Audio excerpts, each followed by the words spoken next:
Welcome to JustWannaQuilt, a research podcast coming out of Tulane University Law School, where we explore all kinds of things, stories about quilting, tools, field trips, maybe some famous quilters stop by, and, of course, a little bit of copyright thrown in just for fun.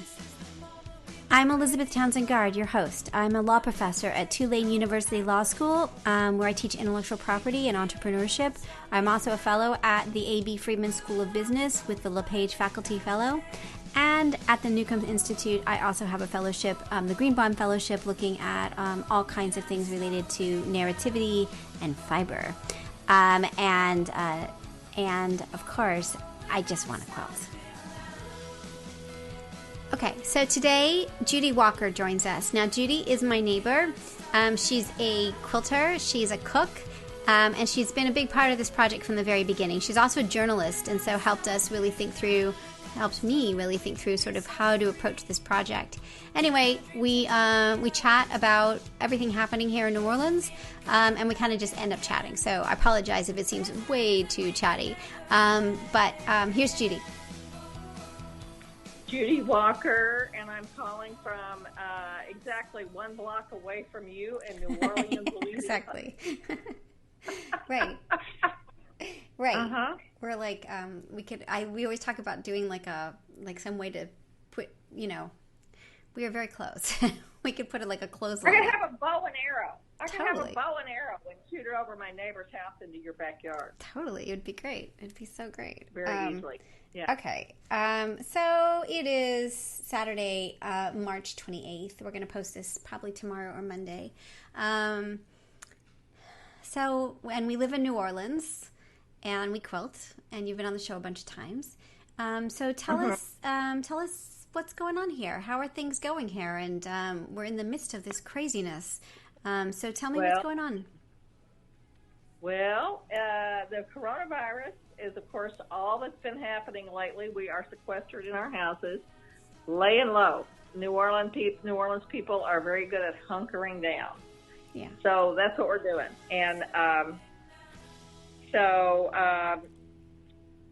New Orleans is a hot spot for the coronavirus, and it's because it spread during Mardi Gras, which was the 25th of February, and what is happening now nationally, since it's become known nationally that it is a hot spot. The exact same thing that happened after Hurricane Katrina is happening. People are trying to shame us.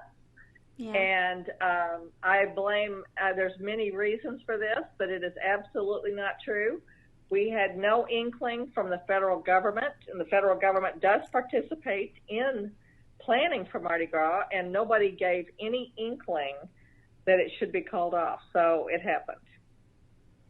Yeah, so, and I mean, it's a city that would have called it off if they were supposed to. It's not like things get called off here. Like it isn't like I think the one thing about living here now for over a decade is that New Orleans gets catastrophe. They understand what it is on a really serious level. It's not we're not shy about it. Right. Well, and right after this, they did realize. Sorry, I had to get ice. They did realize the seriousness, and the mayor did call off the St. Patrick's Day parades, which are a great big deal here.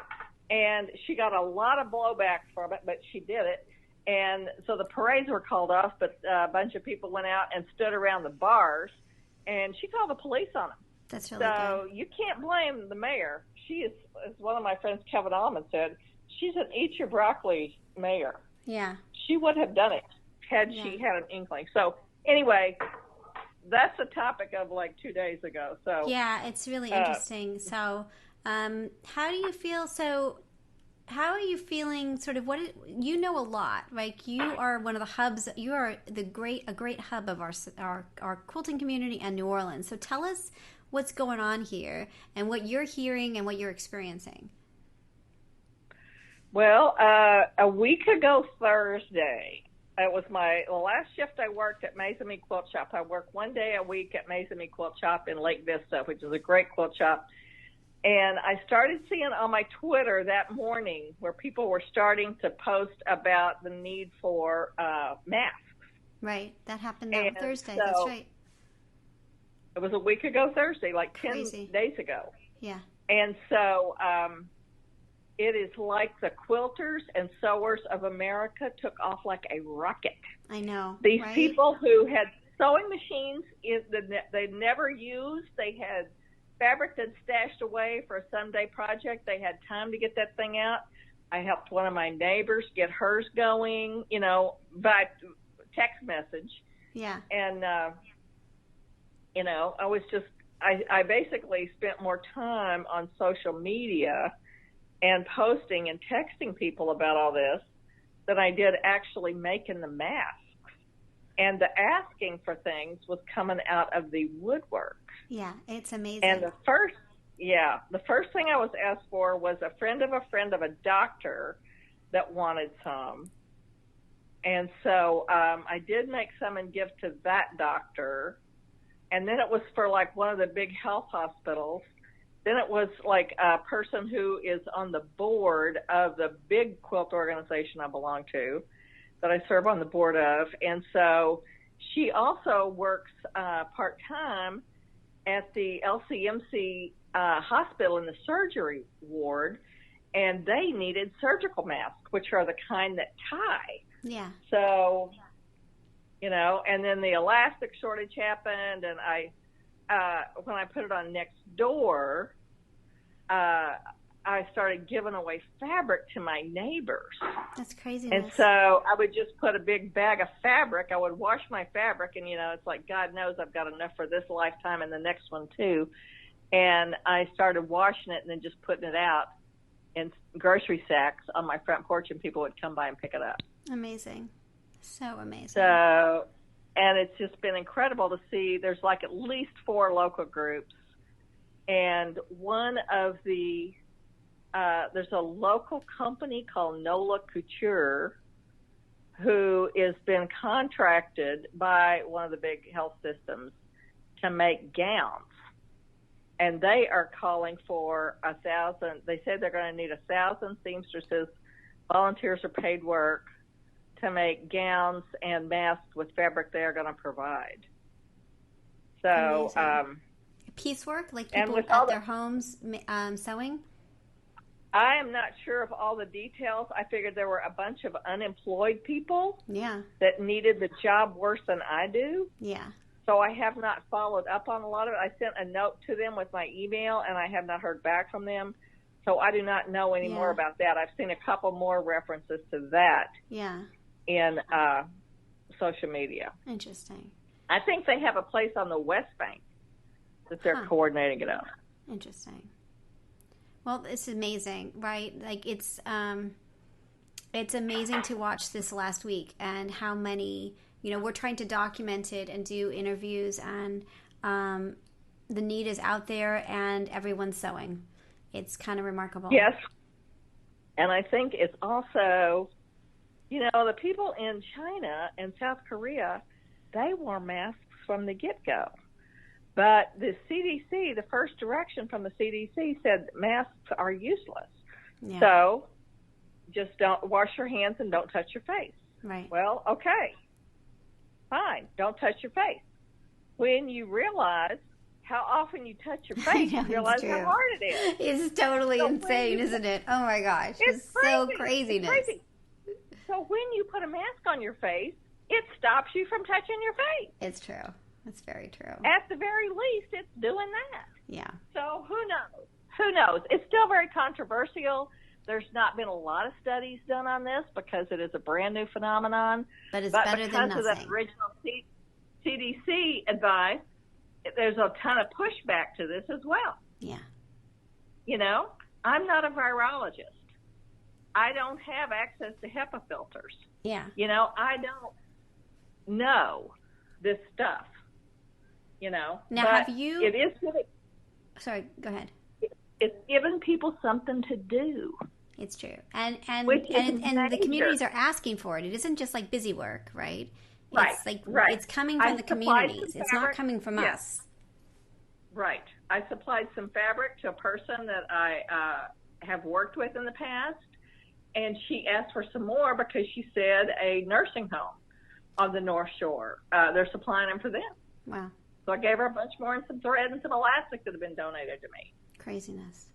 So, now, are you doing, are you, in the masks you're making, are you using elastic or you've gone to ties? Have you still have elastic? I've done both. I've basically made the deaconess pattern, what has become known as the deaconess pattern, after the Deaconess Hospital in Evansville, Indiana. Yeah. That was where, the video that showed one of their administrators making one of these masks in the community to sell for them. Right. So. Right. Mm-hmm. Interesting. All right, so you are not only a quilter, although how is your quilting family doing? How is everybody, you've got two quilting, you're like all in with quilting. So how is the quilting communities doing? And have we heard any reports of people getting ill, or how are they holding up? How is everyone that you know doing? Yeah. Not in Louisiana, but in the other state where I am in, the other state where a lot of my relatives live. It was just, this is awful. It was just confirmed that a member of our larger quilt guild, my family quilt guild, died, and it was the coronavirus. It was? She died on the 17th, yes. And it's a very sad story. She was 74, and she was posting on Facebook that she was sicker than she'd ever been in her life. And they called ambulances twice for two different hospitals. And both hospitals said, oh, there's coronavirus at the hospitals, you shouldn't go. Or somehow she was told that, and she did not go to the hospital. And 2 days after she posted that on Facebook, she was dead. Oh so her son paid for an autopsy. And it came back this afternoon. Oh my goodness. We just found it. I'm so it's sorry. Awful. Oh, thank you. It's just awful. Her and it also turns out a whole bunch of people in her quilt guild are sick, and their husbands. Like several of them. I shouldn't say a whole bunch. I would just say several. My sister told me. And how quickly from when they last met to when they got sick? I don't know that. Yeah, I heard of a church recently that 6 or 8 of the members are dead. Mm-hmm. Here and locally. Mm-hmm. It's terrible. So scary. Well, my friend Maria, now lives in Detroit. She says 3 people she knows from here are dead. Huh. It's very bad here. It is bad here. Yeah. But it's getting bad other places. We're seeing it in Georgia and Florida. You know what I mean? We're just ahead of the curve. Terrible. We're not, I don't think we're unique. Yeah. Right. It's very bad. It's very bad. We don't know when it's going to peak and start going down the other side. I saw something today, 17 days, I think. We've got to go. Really? Yeah. Well, I have enough UFOs for the peak, not for it to be over, but just to peak. 17 days. Yeah. Scary. Do you feel connected to history? I feel so connected to other very times. Much. Very much. Yeah? Yeah. Did you see the thing I put up about the HNOC wants people to be the first? Right. So explain what that is and what you posted. Okay. Well, so my husband has a new job that he has started. He just finished his 2nd week, and he's yet to go into the office with his coworkers. And it's at the Historic New Orleans Collection, which is a research facility and museum in New Orleans. And they collect the history of New Orleans and things related to it. And so they put up this week a post where they're asking people to document their experiences. And they put up this whole thing about what the flu epidemic was like in 1918 in New Orleans. Yeah, and I've seen some of the posts. It's really powerful. That stuff is so powerful to see. It's incredible. Yeah. So that, you can post about anything. Yeah. So they're documenting it. And they're taking pictures of the signs that are on the restaurants and collecting the signs and things like that. Yeah. Amazing. So the other part about you is you are a brilliant cook, and you are you write recipes, and you have a cookbook, and you write for newspapers and food. You were a food editor, and you continue to have a column. Yeah. So tell me about food in the age of the coronavirus quarantine. Well, it's huge. There's shortages. Whoever thought that beans and yeast would be in high demand? Yeah. Beans, dry beans are having a moment. There was a great New York Times story documenting how dry beans, which have always been this just like very little tiny part of the market, has like soared because everybody's putting them in their pantry. Yeah. And because they're real nutritious and they last a long time, and for all the reasons they've always been good for you. And everybody's getting into baking bread. Yeah. And to me, the baking bread thing is like the sewing thing. It's like something that people have kind of always wanted to do, but they never had time. Yeah. And now they've got time. So they're making all kinds of bread. Yeah. And you can't buy yeast. Yeah. And flour is in short supply. Flour is in short supply. It's true. It's very true. So I find and that certain very canned vegetables. We had a hard time finding canned carrots, which is one of my favorites. Yeah. Yeah. It's funny how there's just like shortages of certain things. Yeah. Oh. I did venture out in my mask and gloves. You did? Yesterday, and went to the store, and it was very interesting to see where the gaps in the shelves were. Were other people? Yeah. Did you see other people in masks and gloves? Some, yes, some. Not a lot, but some. Interesting. Yeah. And young people as well as older people. And I think it's very interesting that a lot of the grocery stores are now doing the senior days, the senior hours. Yeah. Where you can go in early in the morning before it's open to the other customers. Yeah. Which I think is very brilliant. And they're trying to enforce social distancing. Dave went to Costco a couple of weeks ago after this all started, and they had the space marked off in blue tape on the floor. Really? At the check. Interesting. Mm-hmm. Huh. We haven't braved Costco. Well, my friend, one of my friends told me that she's getting Costco stuff via Instacart. Yes, you can do that through Instacart. Yes, it's true. Mm-hmm. It's very true. It's really smart. Mm-hmm. Now, are you cooking everything at home, or are you doing any takeout? There's a lot of encouragement here in New Orleans to do takeout, right, to support the restaurants. Right, to support the local restaurants. We have done it one time, and we want to do it again. Yeah, we got takeout from one of our favorite places last week, Hi Hat Cafe, and people were standing around inside, but 6 feet apart. Yeah. All very respectful, and they were busy because they're a great place, and they have a lot of devoted customers like me, and people are taking this. A lot of people are taking this very seriously. At least in Louisiana, I think a lot of them are. Yeah, because they know. I'm sure there's scofflaws that aren't. But yeah, the idea they're making beds for the convention center, it harkens back to all the horrors of Katrina. I would imagine for those that were here. Totally, it's so ironic that it's the convention center. Yeah. Where all that horrible stuff happened. All these people were stuck there. Yeah. For days with nothing. Yeah. At least they'll have people taking care of them. Craziness. So it is crazy. It's a very You're also taking time. Long walks with one of our neighbors. Tell me about that part. Yeah. Oh, that's been great. Because we stay 6 feet apart, and so we have to kind of yell at each other because we're both kind of hard of hearing. But it's been wonderful because we get out and it's still spring, and it just makes you feel a lot better. Yeah. And we just roam around the neighborhoods and look at flowers, and we stop and take pictures every now and then.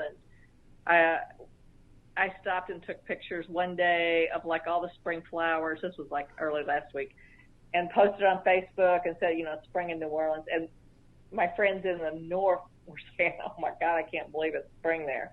But this week, I haven't posted them on Facebook, and I just took them for me. I took pictures of like sidewalk chalk art Oh. that kids are doing, with their kids.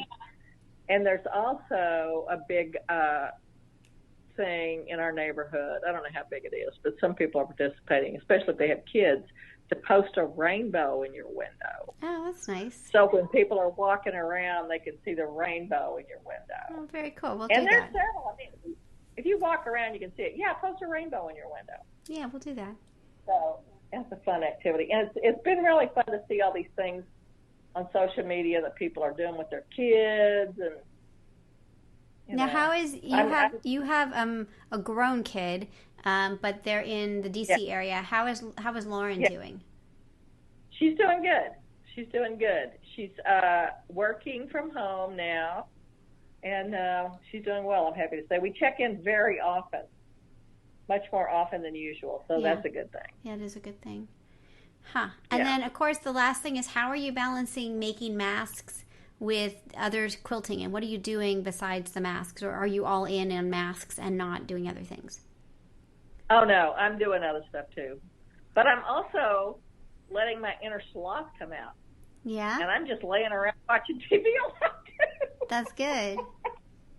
It really takes my mind off things, except I keep grabbing my phone to look at the latest Twitter updates. It's terrible.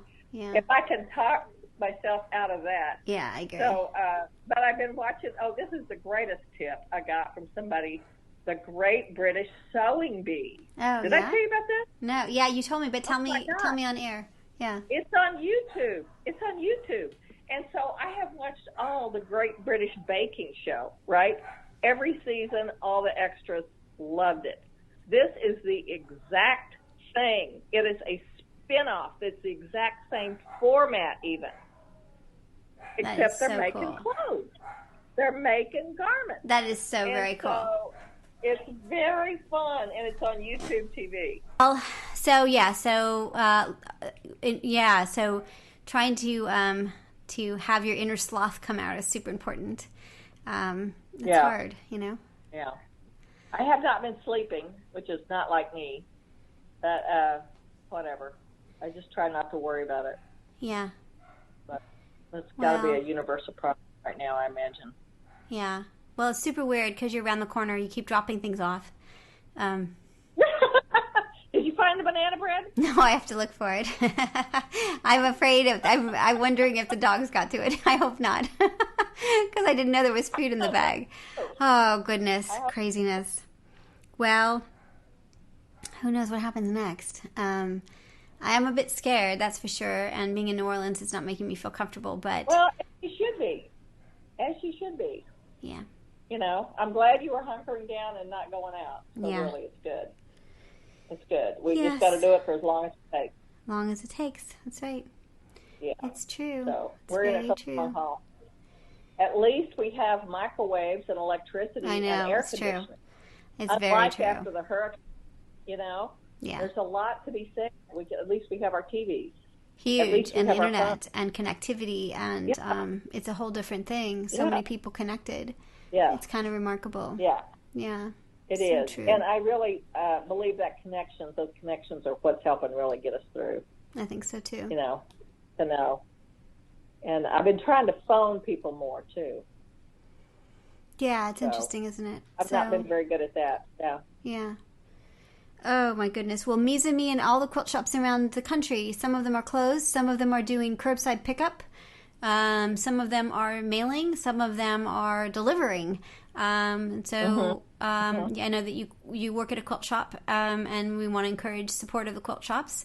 I did my bit. You took me around the quilt shop, and I bought a good amount of fabric just before on your last day, so that was really fun. Yes, that was fun. It was FaceTime shopping. FaceTime shopping. You took me around the whole store. Great.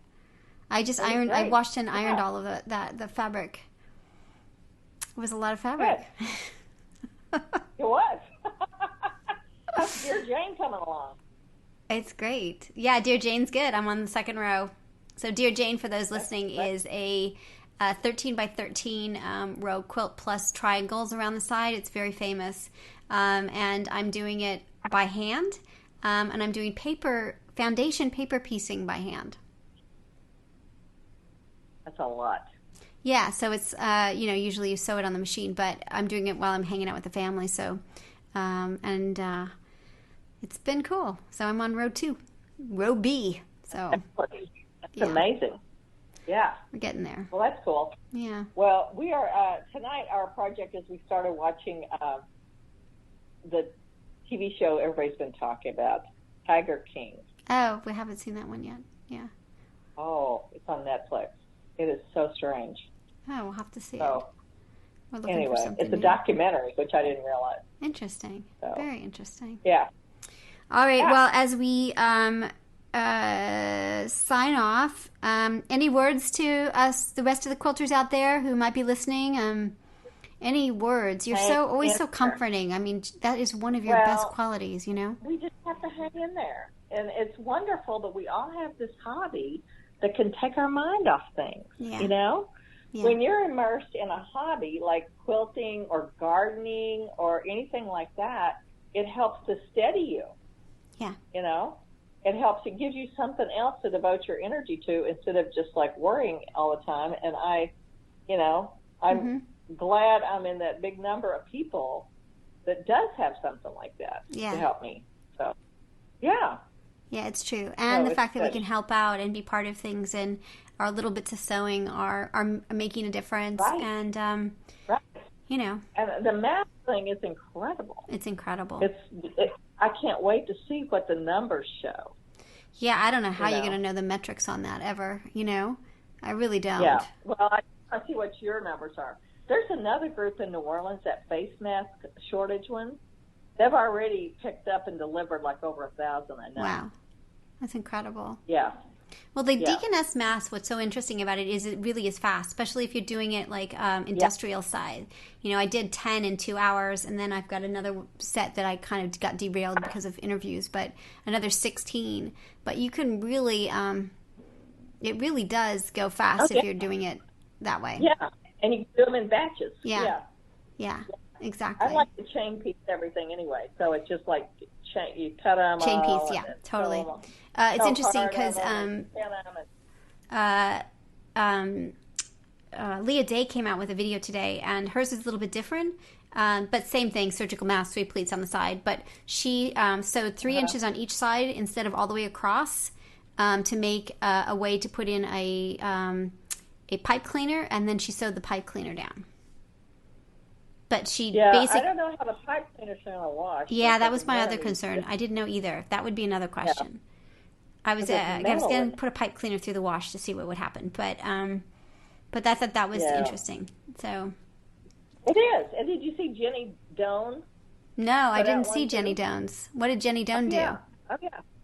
Well, I didn't watch it, but I saw it. You know, the email came across with it.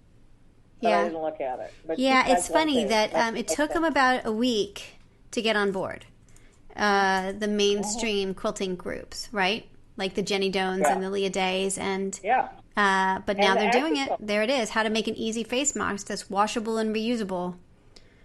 I'd be really interested to see what they think is washable and reusable, because that's my biggest concern is, you know, that it won't be washable. But hers looks like, I'm looking at it right now, it's elastic. It's just a deaconess mask, basically, with maybe just only 1 pleat.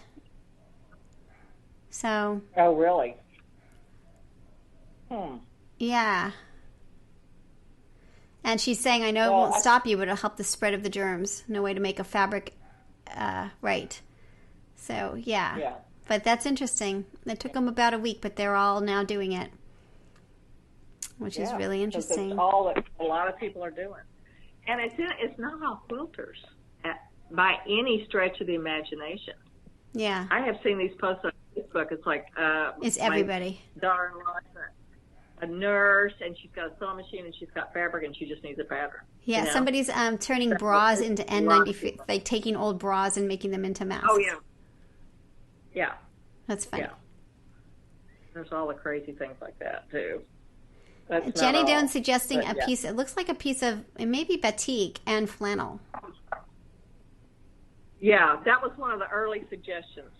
Flannel on the inside and batik on the outside, because batik is the most closely woven. Right.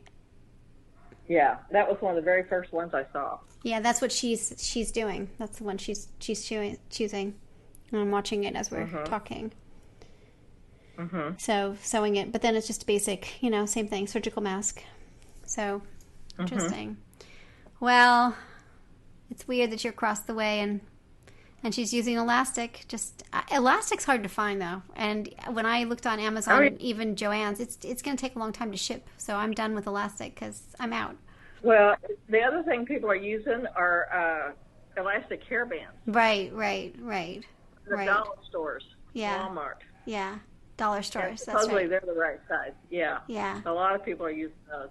But it's just as easy to make ties. You just make like a spaghetti strap, like a turn tube. Yeah. And quarter-inch I made a bunch with some quarter-inch seam binding. Oh, that's really good. I've been just making the bias tape. I've been making quarter-inch. I'm using 1 1/4 inch AccuQuilt, and it's fine. It's easy.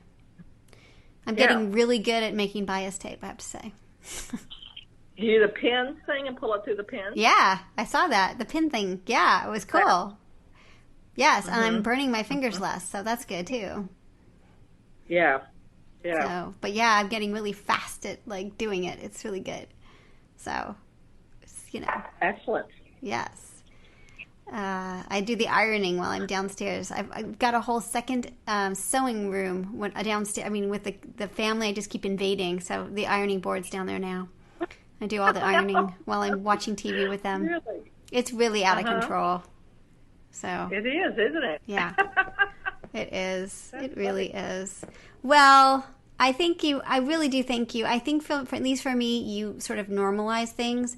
It is totally scary time, and it's hard to sort of believe it's all happening, and it's just a nightmare. But it's nice to have you around the corner, and even if we can't play. Well, just holler. Yeah, cool.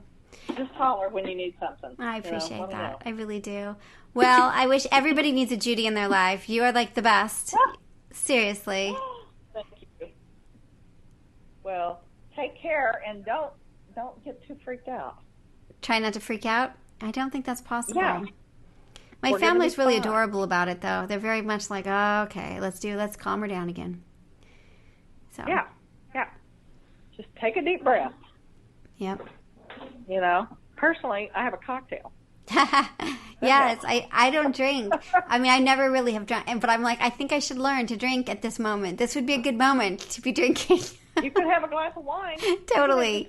And Ron's got all this bourbon and scotch and stuff. It's like, and all these bottles of wine that people brought over the house. I'm like, I think we should learn how to do. I should do some more of this. Just try half a glass and see how you feel. Yes. Half a glass. Indeed. Well. All right. Any last words? Yeah. We're going to post this, which is really mostly just us chatting, but maybe others will find comfort or not on it. So yeah, Jenny Doan, just so you know, Jenny Doan and Leah Day are pretty much doing the same thing. They're keeping a little slit at the top, and they've put elastic in, and they're sewing all 4 sides, and then they're doing pleats. They're both doing the same pattern. Yeah. Which is interesting. I'm not sure why. And then they're doing a top stitch around it. Yeah. Which is interesting. Yeah. Very simple. They've both gone very simple. Try to keep calm and carry on, and we'll get to the other side of this. The thing we learned in Hurricane Katrina was whatever doesn't kill you makes you stronger. So when we get to the other side of this, we will be stronger. So and I'm just like, I see what's going on with the medical personnel. Yeah. And it makes you just want to do anything you can. Anything you can to help them. Support them. Yeah. So do you feel that way about, I know we got to go, but do you feel that way about the supermarkets? I feel like we should be delivering masks to Winn-Dixie and Lowe's and all those people. The guys who have to pick up our trash. Yeah. Anybody who has the mail people don't have supplies. Anybody that wants them. I mean, that's what I did, was just give them away to people that asked for them. Yeah. I mean, I delivered the first batch to the doctor who had asked, but then I just gave them away. Yeah. The people that wanted them. The people that want it. Right. Well, I'm trying to make 10 a day. That's my goal. That's good. Yeah. That's good. Yeah. Well, hang in there. Keep in touch. All right. Well, it's all good. So Jenny Doan made one from start to finish without any cuts. I mean, they cut in to show something, but and switch. But 10 minutes. Took her 10 minutes. That's about right. Yeah. If you're not doing bias tape, if you're just doing the elastic, it's about 10 minutes. If it's bias tape, you got another bit of time. It's very easy. Yeah. It's very easy. It's a good beginner project for all those people who got out their machines and dusted them off. Yeah, totally. And she's also, Jenny Doan's also got the tie mask, and she's doing it across the top, which is interesting. I haven't been doing it across the top. In the corners. I do it on That is interesting. What? I just put it in the corners. Oh, you do? You just put it in the corners, and then it's interesting. Yeah. I've been doing it on the sides because we saw, I tried it on with Sid, and it would make it more, we looked at regular, masks, and they had it on the sides like that. So it sort of sucks it into your cheeks. Yeah. Yeah. I don't know. I would like us to be so past having to make these because we've gotten medical equipment and we're past the peak. I think that would be good. Well, that's it. I do not know how people stayed here in Katrina and watched and stayed. That I do not know. You didn't stay? Well, no. But we came back pretty soon. Because you were both newspaper people, so you had to come back. We were in Baton Rouge, yeah. Yeah. Gosh. So it was the worst. Yeah. It was way worse than this. And, it was bad. Also bad, so. Oh, goodness. All right, Judy. Different. I completely adore you. Judy, the neighbor. People were calling you Judy the neighbor, remember? Hey, you're the neighbor, Judy. When we were at QuiltCon. I'm still here. So funny. Well, this project's always been, we've always done this project together, and you're always people don't know that, but you're a really big part of this project, and so it's nice to have you on. Okay, well, it's fun. It's fun. All right, well, come and give us updates. Look for it to go up. What? I will look for it soon. Okay, sounds good. Awesome. Okay. We'll probably post this Sunday or Monday. So, all right, fabulous. All right, take care, Judy. Okay. Bye. Okay, bye. So you've been listening to Just Wanna Quilt, a research podcast coming out of Tulane University Law School. And I'm Elizabeth Townsend Guard. If you like this podcast, keep listening. Also, we have a Facebook group. Come join us. We talk about a lot of things. We also have an Instagram account. And of course, most importantly, I really hope you get a chance to quilt today.